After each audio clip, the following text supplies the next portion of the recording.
Good morning प्यारे बच्चों, कैसे हैं आप सभी। आशा करती हूँ कि आप सभी स्वस्थ हैं और अच्छे से लॉकडाउन के नियमों का पालन कर रहे हैं। तो आज हम फिर से स्टडी कर रहे हैं अपने 12th के सिलेबस के second chapter electric flux and Gauss theorem, वैद्युत फ्लक्स एवं गॉस की प्रमेय को। और ये इसकी तीसरी क्लास है या तीसरा वीडियो है। यदि आप पहली बार इस वीडियो को देख रहे हैं तो आप डिस्क्रिप्शन बॉक्स में जा करके लास्ट क्लासेस अटेंड कर सकते हैं, तो आपको ज़्यादा जल्दी से समझ में आएगा। तो हम पढ़ चुके हैं वैद्युत फ्लक्स की डेफिनेशन और गॉस की प्रमेय। तो गॉस की प्रमेय के एप्लीकेशंस क्या हैं, आज हम उस पर देखेंगे। लास्ट क्लास में आपने देखा था कि एक वायर पे अगर चार्ज है डिस्ट्रीब्यूटेड इक्वली तो उसकी वजह से कितनी फील्ड क्रिएट होती है एक नियर पॉइंट पे जो चार्ज्ड वायर से पास में रखा हुआ है। आपने उसमें देखा था कि फॉर्मूला आपका आ रहा था 1/4πε0 two lambda upon R. Lambda वहां पर क्या होता था, रेखीय आवेश घनत्व, और यहाँ पर आर का पॉइंट आता था, आर का फैक्टर आ रहा है, अर्थात इस बात पर डिपेंडेंसी है कि जो बिंदु, जिस बिंदु पर हमें वैद्युत क्षेत्र की तीव्रता ज्ञात करनी है वो तार से कितनी दूरी पर स्थित है। लेकिन आज आप देखिए, हम एग्जाम्पल जैसा आप डायग्राम देख रहे हैं व्हाइट बोर्ड पर अपने, ये एक आवेशित चादर है, पतली सी चादर है, इसकी अपनी कोई थिकनेस नहीं है, ऐसा हमने मान लिया है।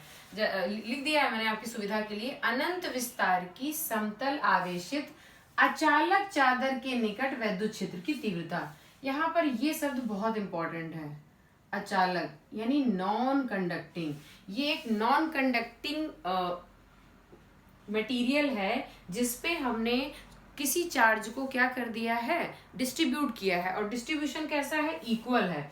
आपको पता है कि जो पृष्ठ आवेश घनत्व होता है उसे हम सिग्मा से डिनोट करते हैं। Sigma is equals to Q upon A, यानी आप बोल सकते हैं the charge per unit area, एकांक आवेश पर जितना, एकांक क्षेत्रफल पर जितना आवेश दिया गया है उसे हम बोलते हैं पृष्ठ आवेश घनत्व या क्षेत्रफल आवेश घनत्व, दोनों एक ही बातें हैं, यानी सरफेस चार्ज डेंसिटी।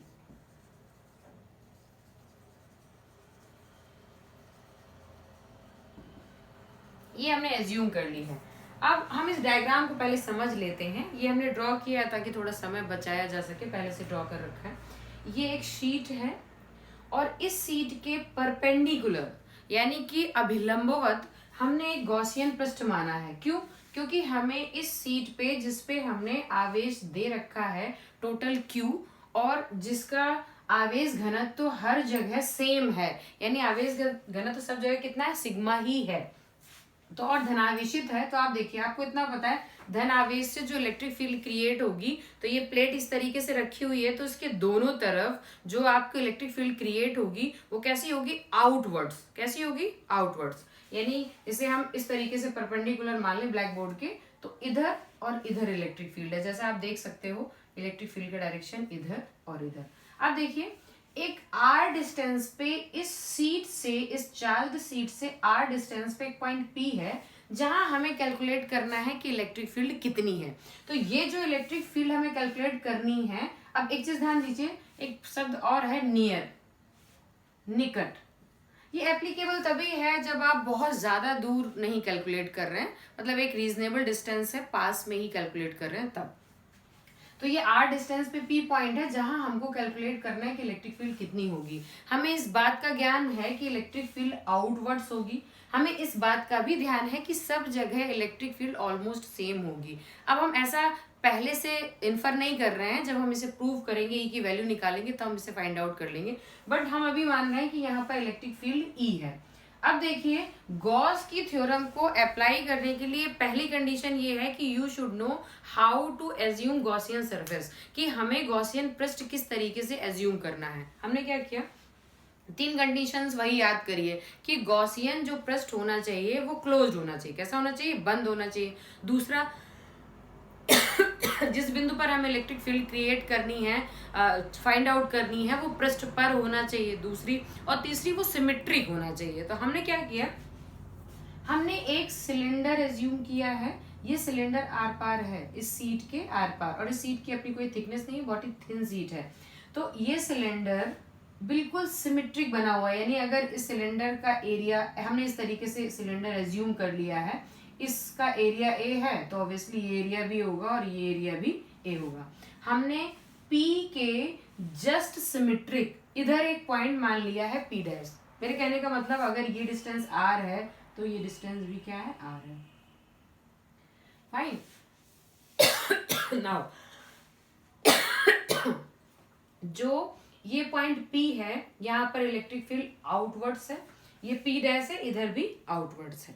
अब हम क्या करेंगे, हम याद करेंगे कि हमारी गॉस की थ्योरम का जो स्टेटमेंट है उसका mathematical form phi E is equals to होता था total surface closed integral of E dot D A is equal to Q upon epsilon naught, right. हम इसे अप्लाई करेंगे और फाइंड आउट करेंगे फिर। अब इसमें देखिए पहले हम फाई ई कैलकुलेट कर लेते हैं। भाई फाई कैसी क्वांटिटी है, स्केलर क्वांटिटी है। हम अगर अलग अलग जगह से इसे कैलकुलेट करें और मैथमेटिकली ऐड कर दें तो हमारा काम चल जाएगा। इसमें वेक्टर क्वांटिटी तो है नहीं।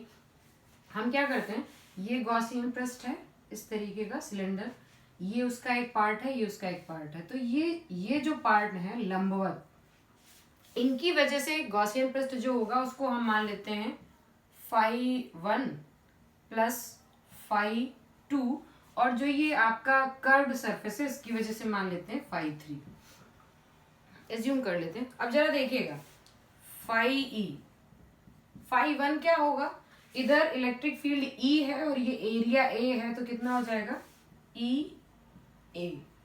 क्यों, ए का डायरेक्शन क्या होगा, इधर ही लंबवत है, आपको पता है एरिया का जो डायरेक्शन होता है वो एरिया के जस्ट लंबवत होता है, तो दोनों ई और ए के बीच एंगल कितना हुआ 0, cos 0 इज इक्वल्स टू 1, तो डायरेक्ट हम ई ए लिख सकते हैं। प्लस इन द सेम वे ये भी आउटवर्ड्स फ्लक्स कितना होगा, यहाँ से ई ए, सेम एरिया क्योंकि सेम है, ई ए प्लस ये जो हमारा थर्ड पार्ट है, इसमें देखिए हम एरिया कैलकुलेट कर सकते हैं, ऐसी बात नहीं है, हम इसको भी एज्यूम कर लेंगे कि कितनी यहाँ पर रेडियस है। बट आप एक चीज देखिए, यहाँ पे सरफेस ये है, यानी ये सरफेस है तो इस तरफ होगा ना इसका जो डायरेक्शन होगा सरफेस वेक्टर का, और जबकि हमारी इलेक्ट्रिक फील्ड इस डायरेक्शन में है, इधर आ जाइए, इधर भी वही चीज होगी, इधर होगा एक और इधर होगी ई, यानी दोनों के बीच एंगल कितना है 90 डिग्री। अगर 90 डिग्री का एंगल है तो cos 90 कितना है 0, तो एरिया कुछ भी रहे, हमारा जो फाई 3 की वैल्यू है वो कितनी है 0। कोई भी इलेक्ट्रिक फ्लक्स नहीं है इस कर्व्ड सरफेस के आउटवर्ड्स जाने वाला ना, तो फाई ई आपका टोटल क्या हो गया, ट्वाइस ई ए। नाउ अब हम अप्लाई करते हैं अपना rule Q upon epsilon naught, यहाँ से आप Q को निकाल सकते हैं, Q is equals to sigma A. Now it can be written as sigma A upon epsilon naught, then E is equals to sigma A upon twice epsilon naught A, तो A और ए यहाँ से cancel हो गया, तो यह sigma upon twice epsilon not. Means near A charged sheet जो कि कैसी है, नॉन कंडक्टिंग है, अगर उसके पास हमें कोई पॉइंट दिया जाए, the very important thing is that, अभी एरिया तो कैंसिल हो गया, that is a general thing, लेकिन सबसे इंपॉर्टेंट बात ये कि यहाँ पे आर का फैक्टर बच्चों कहीं पर भी नहीं है, राइट यहाँ पर ये आर नहीं आ रहा है। इसका मतलब ये है कि हम इस चार्ज्ड सीट के चारों तरफ अगर पास में कोई पॉइंट लेंगे तो वो 1 सेंटीमीटर पे है, 2 पे है, 3 पे, इस पे डिपेंड ही नहीं कर रहा है। यानी किसी भी आवेशित अचालक, अचालक मतलब नॉन कंडक्टिंग शीट जिस पे इक्वली डिस्ट्रीब्यूटेड हो चार्ज, उसके निकट अगर हम इलेक्ट्रिक फील्ड कैलकुलेट करेंगे तो उसकी वैल्यू होगी sigma upon twice epsilon not. यानी वो सिर्फ एक ही चीज पर डिपेंड कर रहा है कि सरफेस चार्ज डेंसिटी कितनी है, यानी कि आपका पृष्ठीय आवेश घनत्व कितना है, उसी पर केवल डिपेंड कर रहा है कि कितनी इलेक्ट्रिक फील्ड ये चार्ज शीट क्रिएट करेगी अपने चारों ओर। अभी देखिए ये आपने एक फॉर्मूला है, इसे आप याद भी कर सकते हैं, वैसे याद करने की जरूरत नहीं है, बहुत इजी है। E is equals to sigma upon twice epsilon naught. R की वैल्यू तो कहीं आ नहीं रही है। नाउ हम इसे अप्लाई करेंगे, हम इसे यूटिलाइज करेंगे दूसरी किसी चीज में। जैसे मान लीजिए अभी तो ये कैसी है, कुचालक है, अचालक है, नॉन कंडक्टिंग है। मान लीजिए हम कोई एक इस तरीके का वो ले लेते हैं जो चालक हो, तब क्या स्थिति बनेगी। मान लेते हैं कि हमने एक चालक मटेरियल लिया। आपको ये याद रखना है कि एक अचालक शीट जिसपे चार्ज इक्वली डिस्ट्रीब्यूटेड हो, या आप इसे बोल सकते हैं plane charge non conducting sheet, उसकी वजह से इलेक्ट्रिक फील्ड ई होती है sigma upon twice epsilon naught. Now अब मान लेते हैं ये आपका जो हेडिंग है उसको लिखा रहने देते हैं, लेकिन हम अब दूसरी कंडक्टिंग चीजों की वजह से निकालने की कोशिश करते हैं कि कैसे हम गॉस थ्योरम को वहां अप्लाई करेंगे। अभी आप देखिए,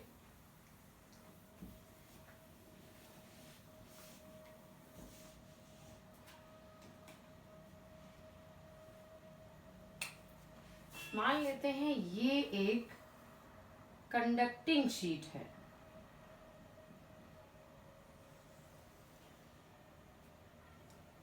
सॉरी, मतलब आई मीन टू से कि एकदम पैरेलल होनी चाहिए।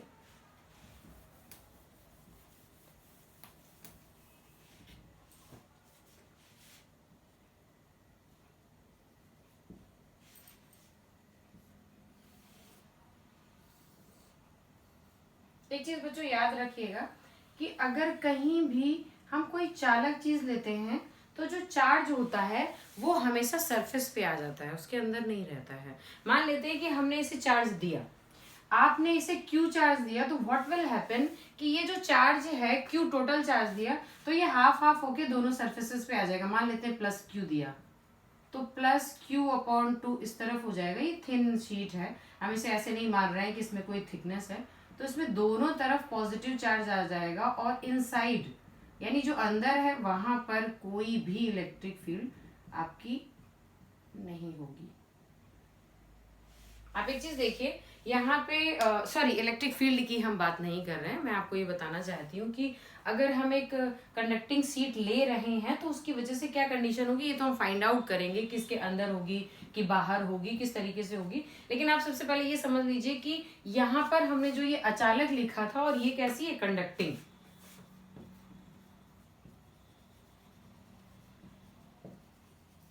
ये कंडक्टिंग शीट है। अगर ये कंडक्टिंग शीट है तो ये कंडीशन यहाँ पर अप्लाई कैसे होगी। हम अगर इसको नॉन कंडक्टिंग लेकर के चलते हैं, यहाँ पर सेंटर पे कोई भी चार्ज नहीं है, फाइन। जितना चार्ज हमने इसे दिया है वो इक्वली डिस्ट्रीब्यूट हो गया है आउटसाइड, फाइन।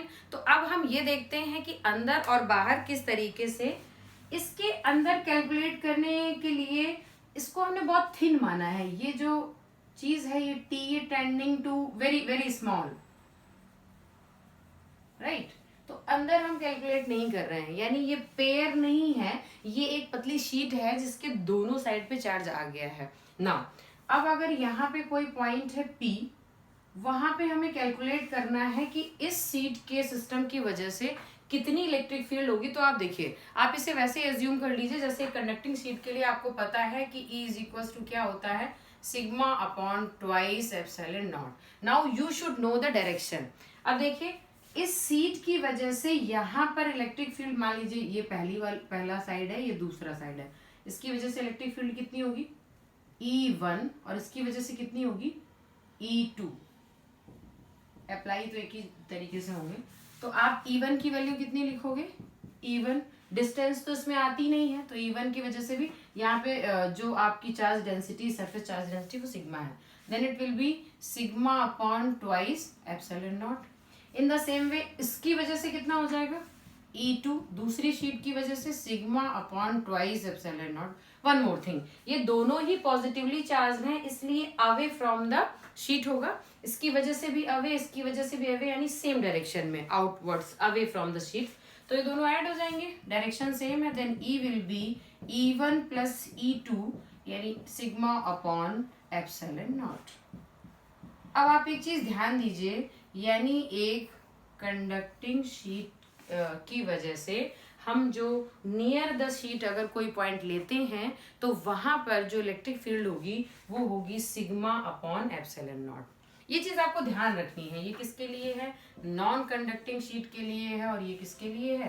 कंडक्टिंग शीट के लिए। तो नाउ जस्ट डबल हो जाती है। कैसी हो जाती है? Just double. यानी नॉन कंडक्टिंग के लिए अगर हमें ये दिया गया है कि सरफेस चार्ज डेंसिटी यानी कि पृष्ठीय आवेश घनत्व तो यदि सेम है तो जो इलेक्ट्रिक फील्ड होगी वो जस्ट डबल होगी इन केस ऑफ कंडक्टिंग।